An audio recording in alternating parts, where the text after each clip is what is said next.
Hello, I'm Rabbi Elton from the Great Synagogue in Sydney, and our personality today is Theodor Herzl, born in 1860 and died in 1904.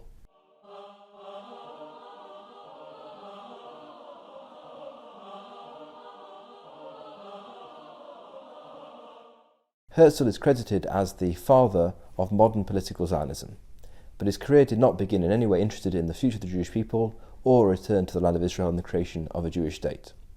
He was born in Hungary, and he lived in Pest, in what is now the modern Republic of Hungary. In fact, next to the synagogue there, the Doheny Street Synagogue, the very fine Great Synagogue in Budapest.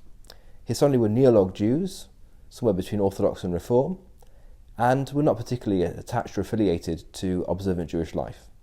He himself fell in love with German culture, which was very powerful in Hungary at that time, and he believed the Germans represented the highest form of culture in the world.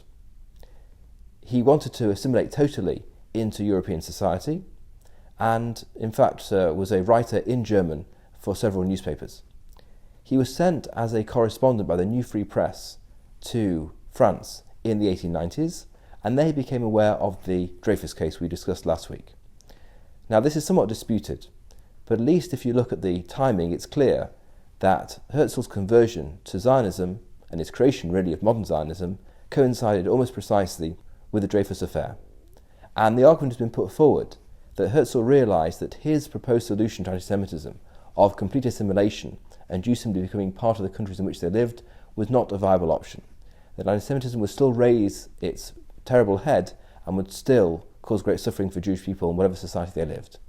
In other words, Jews had to form their own society and go back to their own land. And so he wrote in 1895, published in 1896, the book The Jewish State, in which he argued for a return to the land of Israel, Palestine and the Ottoman Empire as it then was, and the creation of a Jewish state. And for the rest of his life he campaigned tirelessly for this project and for this outcome. He toured Europe, meeting with government officials and even heads of state. He visited Palestine in 1898, and there he met with Kaiser Wilhelm II to try and persuade him to support Zionism, which he did for a short time. He organised the first Zionist Congress in Basel and was elected its president.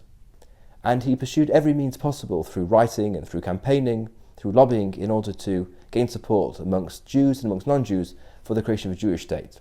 One controversy which clouded his last years in Zionism was about where the Jewish state should be, because Joseph Chamberlain in the British government proposed that an area which he called Uganda, which is now in Kenya, should be put aside as a Jewish state.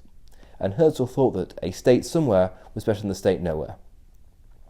And so in 1903 there was a great argument about whether the Uganda scheme should be adopted, whether Jews should campaign for a state in Africa and not a state in their ancestral homeland in the land of Israel. He did not live to see the result of that discussion, that debate, and of course the Zionist movement did not side with his idea of going to Uganda, but always remained committed to founding a Jewish state in the land of Israel. He died in 1904 at the early age of 44 and was buried after a great funeral in Vienna. And then after the foundation of the State of Israel, he was brought from Vienna to Israel and is buried in Har Herzl, Mount Herzl, just outside Jerusalem, where he rests this day and is the focus for all those who are grateful for his foundation of modern Zionism leading to the creation of the contemporary Jewish state. Thanks for joining.